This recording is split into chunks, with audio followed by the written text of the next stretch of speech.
na yeli su liboso na bino bandeko na ngai bopesa ngai lisusu makanisi na bino ndenge na lobaka ya solo biso na bino ensemble kokuta na biso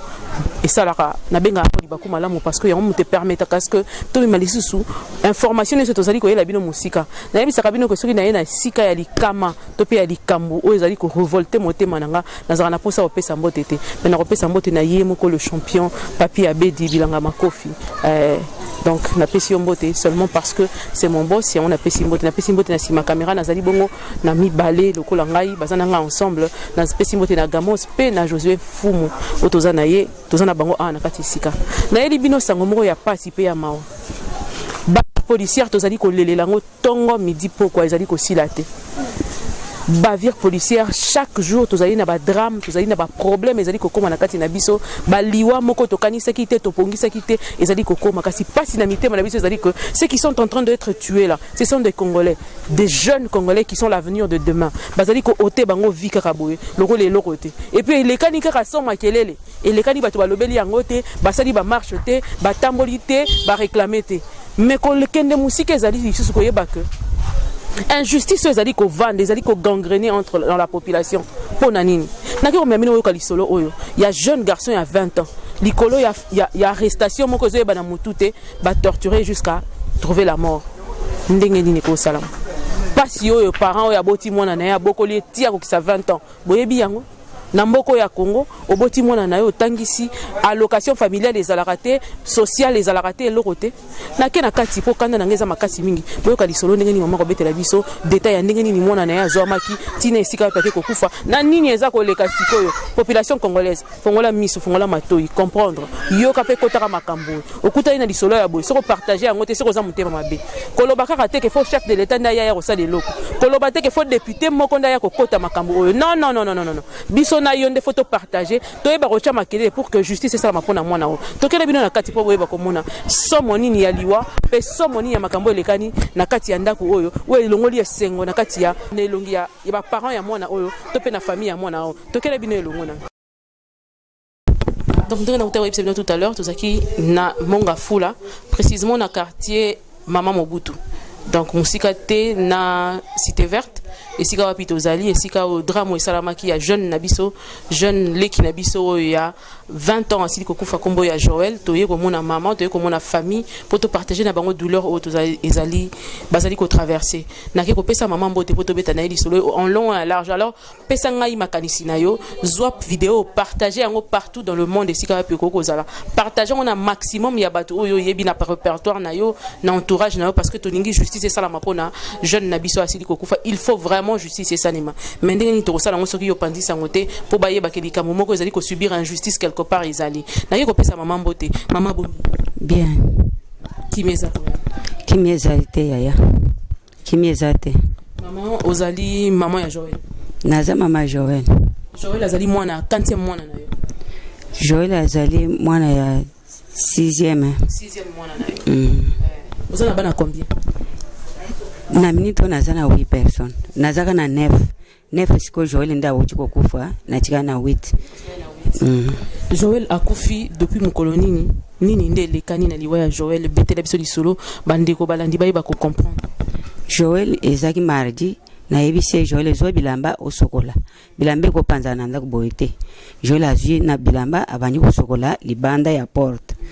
sikuyo era zo suka bilamba libanda porte ngana zana kati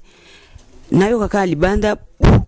nakanyisa eloko ekwe ukendenge nini na bimi libanda na kuta ba soda balati tennis civil bakanyi mwana kati ya na ya likambo nini bavanda ina ba camarade na ye me ye abanda ko sokola nde bilamba na lobi likambo nini papa bazoba kopusa na pembeni to kopusa na pembeni nazo landa bazokita na enzela se kopusa na pembeni te mama baokita na sebo sikoyo babimisi minduki balabiso ko pusa nyawa to tirer au massage bo tirer un massage boye na vocation te boye même atana na papier moko te zo sengete tennis civil bo bimisa minduki bo mangai na salibino nini ngana salibino eloko te mwana boye sangalika mwana asali bayebi singa te soka opusani to tirer au massage ndena muni bongo na zongi na kati ya ndako na jui lipapa na jui siko porta na kanye na banyi ko landa tango na banyi ko landa sinanse yoka bazaki na mutuka bake bache bango na mutuka bake na bango bakangi bango ebele to bakangi ka Joël kaka ye moko et puis tango bazokanga ye Joël abanda ko ganga azolela azoloba nini Joël abanda kule alubi eza nini nasali bino nini likambo nini oyo nga nasali boyebisa nga likambo nasali nini nasali likambo nini oyo bino bozokangela nga balingi koloba te bazwaki bango na kanisa bazaki 3 ou 4 o bazwaki bango bakitangi na bakamara ye abanda kosokola bilamba bawana bavandaki nde bazinzela bakitinzela se bake bache na mutuka bake na bango après ngai sikoyo na ina zui transport na banyi kolanda na ke district kuna na moni muntu te na ke na kan awa bayebisinga deja bakendaki na ke na step na district na yibi kote bakendaki na yete na inga na banda kolanda oya ngai na yibi kote bamemaki yete na banda ka okenda koluka na komi district bayebisinga kenda na step na senge mbiro na ke na senge mbiro na step na moni yete na zongi na ke susu na delvo na monite me mulili ekomi na zongi na ndako na vandi lobi nango na tongo mercredi na jisunzela na banyi ko keluka lisusu na ke susu partout na monite na zongi suka na delvango na tu botela na kasho botela mwana bakanyi mwana lobi na zo mwana yete botela na kasho muntu akasha na tali a monite ayebisinga mama na nyizo numero oyo na opeso numero ya police mo boye aza kote ya 24 kuna asikoyo apesinga ni polisi Delvo oyo aza kota kasho apesinga numero wana na benyi tango na benyi muntu ana lobi ya solo mwana aza awa Joël azawa biso ndeto yaki kokanga ye mais lokola tokomaki poko na saki suna mbongo akomata kuna tena moni kuna ya bambutiage na zongi ndako mercredi wana na zongi na lai lobi na tongo na kamati nzela na kei na lambi biloko awa na kei kokoma na komi na ipe kini kuna sikoyo futa mbongo na futi bambongo na kochi wana babengeli ngai Joël na bikombo mwana babenye mwana ye wana ebisinga mama babetinga makasi mwana zaka na kaleson ya pamba nzoto polele makolu pengulu mwana azolela lumi mama babetinga makasi na yebi eloko te na jupe eloko muntu te me babetinga makasi nde na zaboye na yoko kutu biente na ju nazwa kisi ona zaki na onabi zota bikapa o mela pona douleur po sana lobi kopese kisi te kopese ozo beli sena makasi mwana azo bele to kopese kisi te na zongi kisi na pese biloko akolia baboy na pese biloko kamati nzela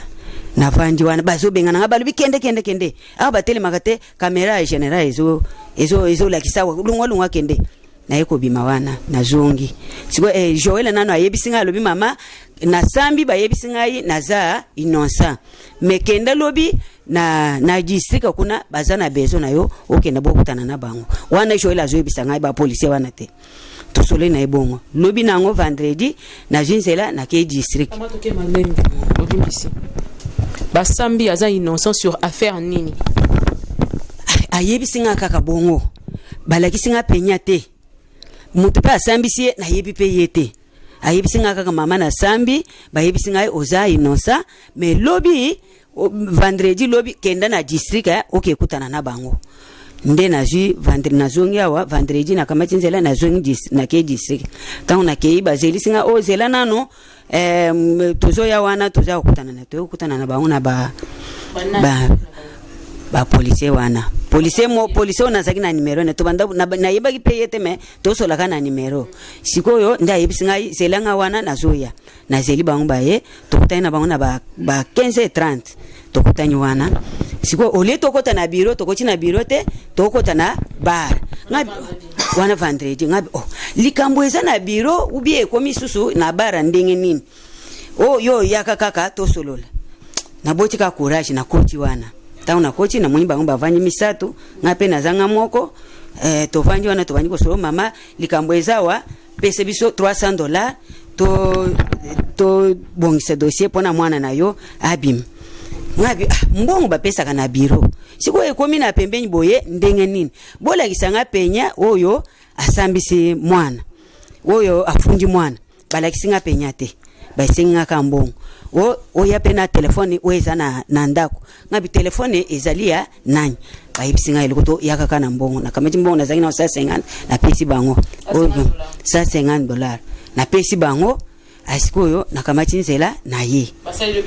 basali nga pe papier te nazongi kozonga nazongi na ndako sikoyo tokomi deja poko mwaya oke kuna ezate lobi samedi na telemi na lambi na memi biloko na ke kuna na ipeke kuna tangu na kei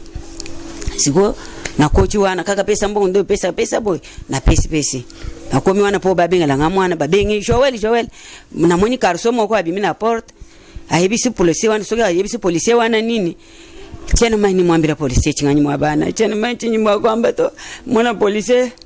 alunga wana polisi umbuka uyeji nsambo uyakambila polisi mkwabo mimi ni papa uju crochet porta bwa chinyi mbikijila mwana angata bya kujaja mwana ujini nzala mama mwana akupina nzala ayo bandanga nina gosala te mama polisi anazo ibisanga mama mwana na yakufina butu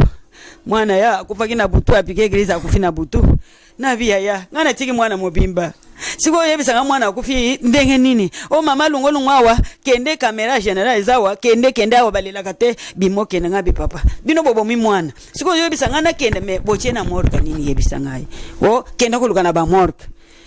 nabanda kutambula na ba morka nyose nakenda kuluka bina nde bobo mi mwana boye bisanga ite azana morka boy sikoyo boze bisanga ite nake kuluka nabanda kutambula ba morka nyose nakenda kuluka mwana nabanyiko bimawana mwana mwako azakili kola belinga mamu mwana nayo Joeli apike grisa na butu akufi na ibisika merci nayo nazongi boy nabanyiko zonga mwana nanga kufina nzala mama mwana kufina nzala na mukobeta mwana kufina nzala na kobeta na ibite mbogo na sala nini mbogo na bimbo na mitumba ubia na sala nini mama na sala nini amukonza mboga taila ngali kamboyo Felix mwana azali kazande kuna yo mwana na yo bazoko mama oyo babomela mwana baba bosunga ngai bosungana za mutawosunga ngai te na sapena mutawolandela ngai te kaka bino moko nde jiste sa musala nango pona mwana na ngai na ayo bandenga na ko sala te ayo bandenga na ko sala te mwana ngai ya 20 na zeba tena sala nini mama na sala nini donc c'est compliqué mwana bakangi toboite azala za infraction te azala na ngambu ya ndenge batu kutu bazoboma batu baza ba présumé innocent pendant qu'on n'a pas encore jugé une personne en tant que coupable il est présumé innocent et puis peu importe qu'il soit coupable ou pas azana ba doa nyonso ndenge moko na mutu oyo ya sali mabe to asalaki mabe tozo supposer on est dans le supposition donc azana droit nyonso ayeba kozala na ba condition nyonso qu'il faut ti mukolo ya jugement ya likambo na ye soki likambo na ye sili et puis si mana yango bokoyeba kozwa décision so bokosala soka kokota makala soka kosala nini mais c'est qui la bavure policière moi je ne sais plus qu'est-ce que je dois dire parce que ben Michel to salango tellement ébélé on ne trouve toujours pas des solutions il faut nazoye batena lo bango na munoko ni bandeko na ngai et puis ça passe un jeune de 20 ans qui a encore plein d'avenir devant lui ako kendeka boye atabino akeka boye donc pour un rien donc bazui bokangina nu mutu convocation exate et logo exate sans papier rien ne prouvant ne culpabilité na yelo ko mokote zo prouver bokumbiye bokei na ye sans rien dire à sa mère normalement so bakangi mutu balobara ke toke na ye sika boye ba pesa ka dresse po ba ndeko ni fo ya kolanda ye wana po ba yeba ko luka solution qu'est-ce qu'il y a ce qui a ce que loka mutu azongi ça to eloko moko ndengwana bo memina nu mwana kaka enlèvement na tenue civile bokei na ye bo bandi ko nika ye na compte nini est-ce que ce qui mutu aza coupable faut pas beta ye et ça la ma wapi na mokili nini bozo na droit ko torturer était abomi mutute boza pena na preuve moko te kayibi ou quoi que ce soit hein yango torture yango ya bino bosa la rabana baninga touti kala mingi te kolela un garçon de 32 ans maman na bote ka yemoko akeka aboyi akeka ofele ka aboyi et ça énerve c'est révoltant sérieusement maman zwa makasi ya ko expliquer bato tangu okomi wana mukolo ya liboso kutanaki na Joël en face Joël a yebisaki yo nini maman na sali nini ma asala ki nini yolo kola maman na et sûrement Joël il fallait yebisa nini nde memi esika wana et puis raison ni babanda ko boyo pesa yebiloko ya kolia nakoyeba ndenge nini Joel ayebisinga kaka babetinga makasi mama na zwi eloko muntu te nayebisa bango bolakisanga ata penya oyo azana aye kofunda Joel bolakisanga balakisinga penya te ti lelo pe nayebi ye te muntu pe asambisi ye pe nayebi pe ye te muntu pe asambisi nayebi pe ye te. Joel a 4 ans ba informé que Joel a koufi moto opesa ki $150 ozwa kitango kobenga ete po tu na ye nabandaka kobenga sikoyo telefone bazoyamba lisusu te sikoyo nakoloba nini nayebi pe bango bien te ndeko na ngai ti lelo ndenge tozoloba boye mutu wana tikoli kozoya na telefone nabengi lisusu te na minute oyo nabengi su te sikoyo betele biso lisolo ntango bayebi soki akufi ndenge nini bosali mpo boya koretrouve corps ya Joel nde tokendaki kenda kokutana na avocat moko boye avocat na nde ntango toke tokutani na ye nde tolekani na parke nde sikoyo baye na ye mpe kini kuna nde baye kozwa basoda wana nde baye koyeba ete mwana akufi eza ya solo nde balobi na bango batuni bango boloba esika botie mwana nde baye koloba batie na mama yemo nga moko bayebisi ngai te balebisi ngai nakenda kolukaluka nalunga wana na telema wana te bomi mwana motu bazobisa moto na lela te alongwa wana po général Kasongo komona papa général Kasongo oyo eza ya yo papa général Kasongo oyo ezali pena a dossier na yo papa yo faut kotango du début jusqu'à la fin jusqu'à ce que tout monde a clair parce que oyo eza ba élément ya papa Kasongo oyo penza ezali dossier no tala ndenge bazopekisa mama lela te parce que yo papa komona donc basalaka babavure wana mingi siko balingi te caméra na yo elakisa que bango basalaki mama zoloba yango awa balobisi elongwa wana papa mona te papa ba élément na onde babomi mwana oyo ba élément na onde ba mettre fin na vie ya Joel il y a 20 ans moi na 20 ans o azala na avenir ebelé to yebite soko lobele kwa za mokonzi ya mboko to yebite soko lobele ngaka za la nani exactement mais ba élément na yonde hyper crime kuna akufeli kuna na hyper crime kuna siko tango ye atra kuna ayebisi bino mama yemo ali bokeina mama yemo bo confirmer bo moni corps ya Joel to moni ye na ba fimu ba bechi mwana nzoto nyose eza makila ya yo ko mwana okotala somo batobali musoki ba chubi libenda na libumu nzoto nyose lokola za mutapembe fimu nyose ezo mwana na bakoke na wana tokena bango bako bake mwana ndenga azali soko batali mwana bako mwana somo baba bereka mwana donc nga nazotuna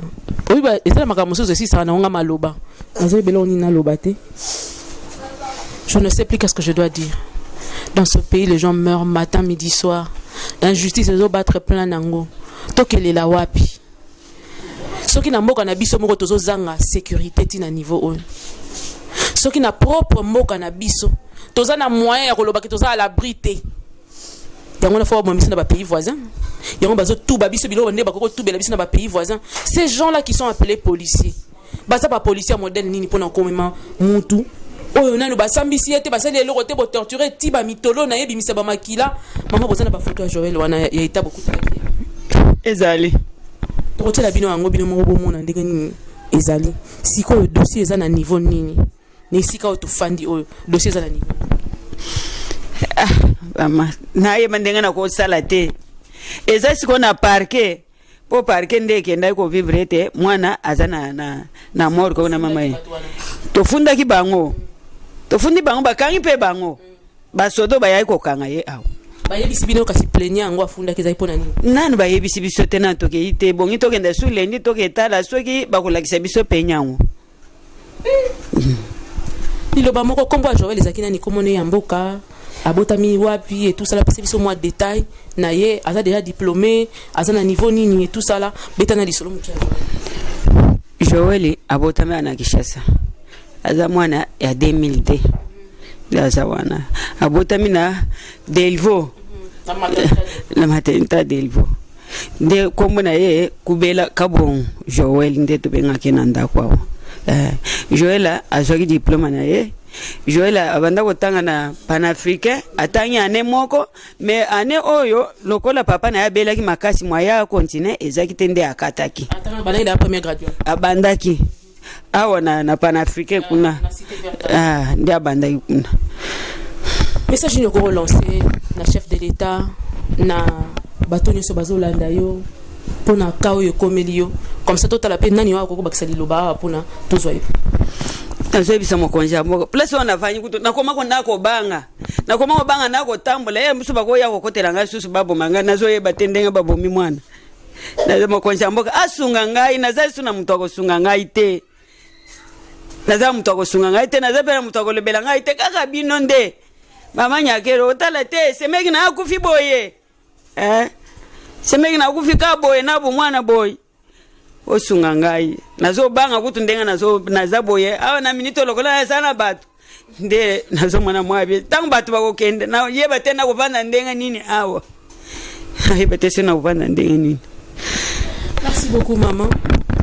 bandeko balandi bomoni boyoki lisolo na moni te poni to kende musika mingi mais kasi toza sûr que toyela kabino évolution ya dossier ndenge zo kende tina suka boyoki maman ndenga expliquer mwana ne avandaki na ndako awasokola bilamba amoni baye ko mema ye batu moka baye ba memi mwana na ye babandi ko kende na ye ba kei na ye esika ba memi mwana ba pesi ata information na maman te na bongo esika ba kei ne mama komi ko landa akomi ko luka ke na district mabe ale ka police ya pembeni mabe azotambola ka bongo ti akei na badiading na badiading nde ba yebisi kende na nuipe crime na Delvo alongi na badiading pe ba yebite akei na Delvo nde ba yebisi kende na IP crime akei na IP crime kuna moi bato ba yeko kanga mwana ni apparemment ba utai na IP crime mais ba policier mususu ba senga ki embongo apesa bango $300 maman na makasi na yako eko ke mwana 300 te apesi bango 150 parce que na ba faire on a ba négocier kaka et puis nazo préciser que ça la maki 150 on elia maki na bureau te et ça la mi na bureau te et ça la mi libanda ya bureau maman le bezaki na bar maman bar ngo za côté ni ezaka pembeni ya jisika kuna bar moko pembeni ya district nde ba policier wana ba préférer ba milier na bango déjà par na bango ya 150 pendant que ba yebi que condition batikeli mwana kuna eza mabe makasi na kati kuna ba torturer ba beti mwana jusqu'à ce que l'enfant a rendu l'âme pour maman na ko tikela biloko mais ba boy ba pesa biloko alia nde boye mwana kufi nzoto na yebo mona image tozali ko lekisela bino tout à l'heure ndenge nini ekomi botala mwana kota komi donc torture ekomi nango bilei ya biso ba congolais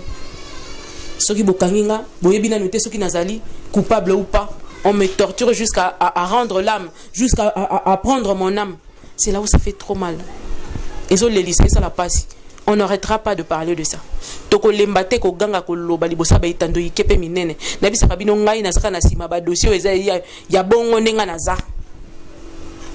On m'a appelé à ça et puis ça me suit. Ata na lingite landara ngai. Ata so na lobi na lembi na tika ilandara kaka. Donc on est là pour ça. C'est qu'on a quelque chose à faire dans tout ce qui se passe là. Bon mon a qu'à faire en Francis. À Bile. Bon mon ibiso na sima ya Claudette. Bon mon ibiso na sima ya mwana ba yibaki. Bon mon ibiso na ba manini nyose depuis 2002 bandika. Mon susu kuna ne lekite. Bon mon na. To na ndeko ba tumbi kuna tozo kende kuna lisusu. Bon mon na yango lobi. To sala nini. Pourquoi ça ne loka koloba? Mutawoloba zate. Ka kupaza ne loka koloba na chiluba te. Message ezate. Papa peut se raser au Koloba.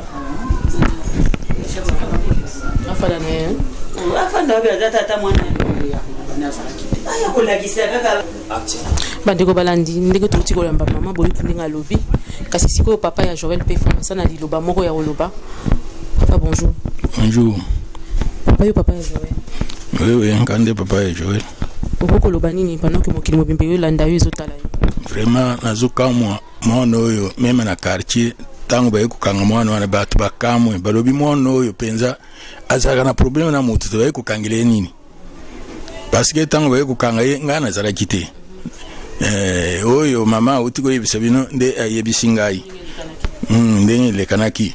bon si matango na tindi ye akende kotala na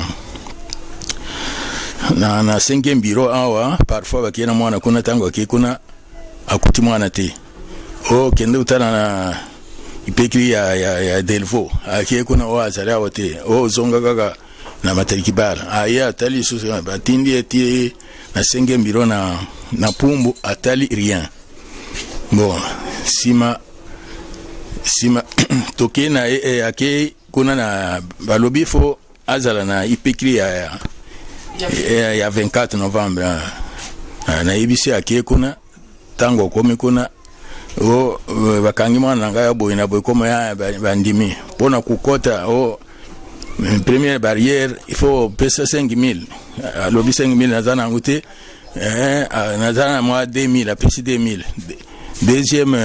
barrière normalement naza penza na eloko lisusu ya koloba te eloko ezokamwisa ngai mwana wana asali eloko moko te yango wana naza kosenga na leta atelela nga probleme wana nayeba plaignant nani atindi soda wana po baye kokanga mwana wana mama asali mwa kosala intervention babimisile baminduki tout ça bon yango wana naza kosenga leta vraiment atelela nga likambo oyo mwana oyo yango ye nde moto na banda ekotiela motema atanga sima aye kosalisa ngai sikoyo babomi ye lokula ntaba vraiment esepelisi ngai ata moke te nde problème ezango na tiluba oza na liloba obakisa bon muchiluba nde chindi sakidile chiramu chifanana ncho chinchadingalachi milibi kengele bwane président de la république atangile ko kubwalo ebu en sauver parce que chena gabidi umuntu ngo wabudi mawulo kunkwashishe kunyima kwa mafu ngari mana kuko chena gabidi ni makanda kwenza mindi muntu ye mutege banamuri chilombo ilfo atangile kubwalo ebu chena ma uri mo kuita na bishito ye kai mutangile kama ni mushindo meme ku vivre kabili habla batu. D'accord, merci beaucoup papa. Bandeko balandi bino mo boyo ki papa ndenga lobi. Tango tobota kabana tozo boko la bango ezalaka force na biso ya lobby balobi mwana na yo azali kiti ya kimia oyo kofandela tango okoma mpaka mais soki tango ozotala kibompaka na yo ozomona ba oyo banga bazwa relève na yo ya lobby bazali susu te ozomona place nini motema no eza kozoka makasi omona place nini kondima na yo ezali kosila. Est-ce que confiance na kati ya basoldat na biso yo kozali susu police azali censé koyeba kopesa sécurité na mutu oyo na population mazali wana te pona koyeba ko ote vie ya population ba PCA ba ko kengela yango normalement mo diso na danger il faut qu'il mande pas policier pour yeba ko batela yi mais kasi to zali ko mwana na kati ya milieu na biso to ça na ngoni mwana ya 20 ans à peine qui a encore de l'avenir j'insiste papa lobi bien que mwana ya tira ki motema tangisa lobi yeba ko zala nzete na ya ko simba bo mpaka na ye tale sika wapi mwana wasuki bande ko balandi bo partager au maximum vidéo kaka ndenge to salaka bo panza yango partout et kende kota pa ba kondi to mona solution na kati ya problème oyo parce que ce garçon jusqu'à maintenant où on vous parle to yebite cause ya okangama na ezala kinini ezo yeba la te c'est là où ça nous choque parce que il faut au moins to yeba que non bokanga ki mona pona boye et puis qui vous a dit que solution ngeke zo maté. Est-ce que ceux qui pensent qui va raisonner avec nous c'est maté muto akangi si wana azali nani po mona na te ayeba kotinda batu jusqu'à torturer cet enfant ti ayeba kokufa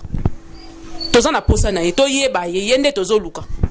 avant na nukutu ba policier bakangami oui certes mais le plaignant doit se faire voir peu importe le temps il faut amonana il faut yebisa biso yena Joël ba welela nini bazaka na problème nini oh yazi mbongo na ye topé na yebite nini asali influence na ye pona ayeba ko torturer moi na otina niveau ayeba ko rendre l'âme c'est ce qu'on cherche na yebi que vidéo ko comme la peuple plaignant wana d'une manière ou d'une autre ato batami sache que la conscience ba ko sa ngote conscience batikala ko sa ngota mbala marote si ko zali to ko retrouver yo mutu nyonso ya kokuta na disolo oyo ayebi que Joël azaki na problème na mutu moko boy dénoncer na fse wana pe comme la biso na commentaire dis-nous qu'est-ce qui s'est passé ses amis raconter qu'est-ce qui s'est passé pour que moi na akene ko yeba ko rendre l'âme na eloko to batu ba parents na ba comprendre te famille nezo yeba te biso pe batu ko kota na kati ya faire to comprendre kate c'est tellement louche et compliqué que révolte là tellement matanga mingeti na lo bebele na sana minga olobate mukonzi mboka yango to ko tika liboso na papa général Kasongo ba policier no ba sala ba bavure ya bongo ba lingite yo mona yango bazo benga na batu liboso ya caméra renforcer les sous caméra liboso IP crime wana parce que ils font de n'importe quoi puis bazo lia batu ba mbongo na sima wana pesa biso solution papa général Kasongo na bokatela ngai partie ya vidéo nazo se insister et comme la papa général Kasongo parce que moi na oyo akufeli na maboko ya ba élément na ye papa général Kasongo faites quelque chose oza papa ya bana sala eloko moko pour que justice et monana na makambo oyo ya liwa ya Francis c'est tout ce que je peux demander parce que okoko lingate liwa wana yeba ko lata na kati ya isika oyo sala musala no kitoko makasi ba yeba ko sala injustice ya modèle oyo liboso na yo o monité mais ekolata yo parce que ba kolobaka kufeli na IP crime et kezali yo nde mutozali mu continent numéro 1 ya IP crime mobimba et ce que lati yo ekozala bien te papa général Kasongo kota likambo mwana Joël oyo to mona solution ba téléphone elela papa okoko pesa numéro na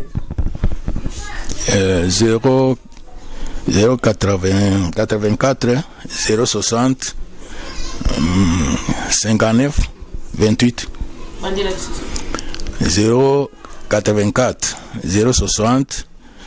58 28 et 59 28. Donc numéro yango wana to afficher yango pe na sise lisusu ya écran na biso to pe ya vidéo na biso pour que bo benga ba parents bo oyo nous avons information quelconque ayeba benga papa général Kasongo soko yeko tala libota oyo papa mokonzi mboko soko yeko visiter libota oyo na likambo oyo ekozala sengo mingi ekozala eloko ko apaiser ata moki c'est vrai que mutu bako kozongisa été ba remplacer ka ine loroté mais ça pourrait peut-être apaiser ce qui lobby to la muki na tongo ba bengi ba caméra na biso to ya ko filmer place bakangi plaignant wana ba policier wana ba juisseur na bango ndeza sengo na biso koleka parce que yango kande to senga parce que moi na kozonga lisusu te mais ce qui justice c'est salima ce qui boye penda la famille oyo boye ko visiter yango ekozala eloko moya malamu mingi je crois que je vais m'arrêter par là nani bela koloba te na suki wana.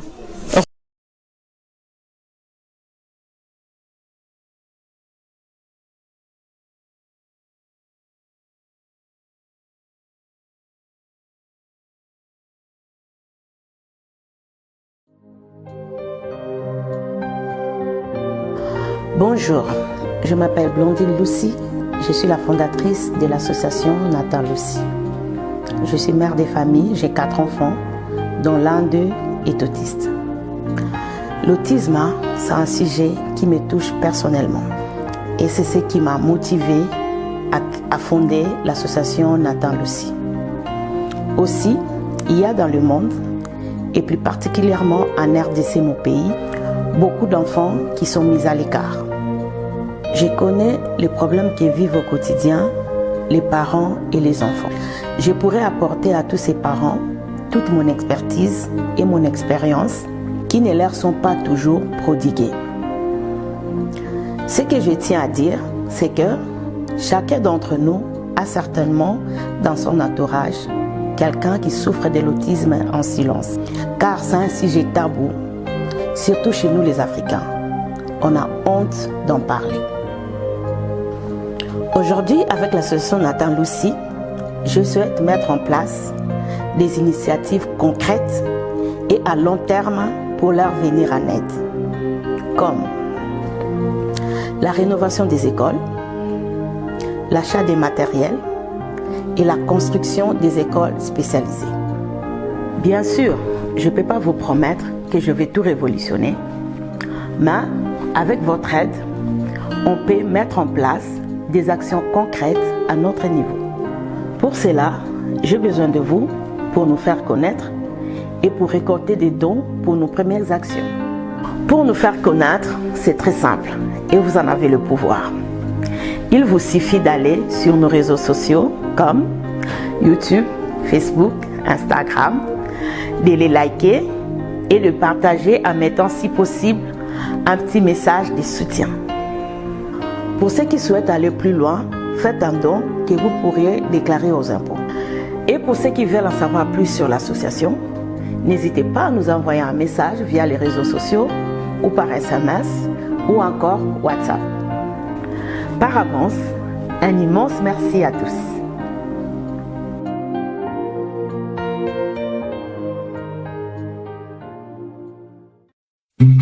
Ndeko papa, ndeko mama, élève, finaliste, topé pré-finaliste. Yoka, yoka bien, yoka lisusu bien. collège Sylvain, bazali kosala ba inscription bonne école primaire, collège Sylvain, azali ko banda ba inscription de première année tina 6e. Et bongo cycle de base de 7e à 8e. Maman nangaye. Enseignement de qualité. Peb enseignant, y a hautement qualifié. Bazali une expérience et Kuba. Tala batman bango kitoko kozanga tendeko et bongo pona secondaire na humanité collège Sylvain organise les sections et options ci-après commercial et gestion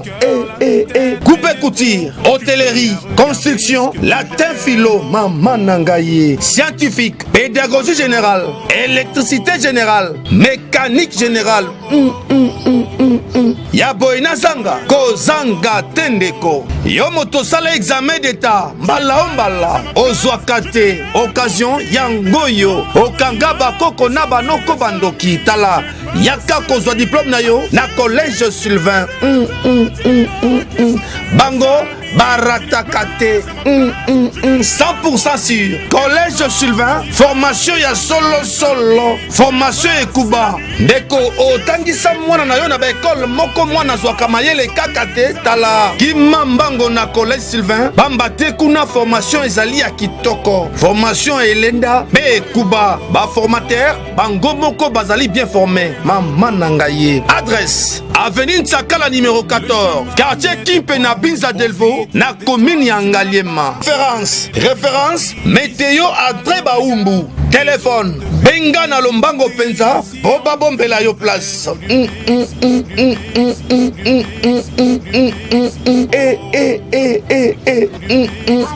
collège Sylvain, la formation du corps, de l'âme et de l'esprit, c'est le seul souci des 5 enseignants du collège Sylvain. Chaque instant, poème réclamé par l'élève Nyanda Bundinga Rosie de la 6e année au collège Sylvain. Je vous remercie. Si les canards savaient parler, il aimerait bien aller le dimanche au café. Et si l'escargot savait téléphoner, il resterait toujours aux choses à l'air coquille. Recitation réclamée par l'élève hier que nous dit l'élève de la 3e année primaire au collège Sylvain. Je vous remercie. Je